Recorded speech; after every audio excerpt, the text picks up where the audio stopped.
घाट रोहना येथे आज महावितरणच्या कन्व्हर बेल्टच्या कामासाठी गावकऱ्यांनी शांततेत आंदोलन सुरू केलं होतं.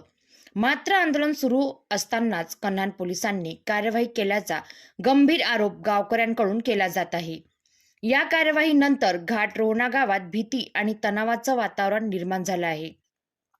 गावकऱ्यांच्या म्हणण्यानुसार गावाचे सरपंच किशोर बेहुने यांना मौदा पोलीस स्टेशन येथे नेण्यात आले आहे, तर गावातील पुरुषांना देवलापार पोलीस स्टेशन येथे आणि महिलांना पारशिवनी पोलीस स्टेशन येथे नेण्यात आल्याचा गंभीर आरोप ग्रामस्थ करत आहेत. आम्ही आमच्या हक्कासाठी आंदोलन करत होतो, गुन्हेगारांसारखी वागणूक आम्हाला का दिली जात आहे, अशा सवाल आता गावकरी प्रशासनाला विचारत आहेत.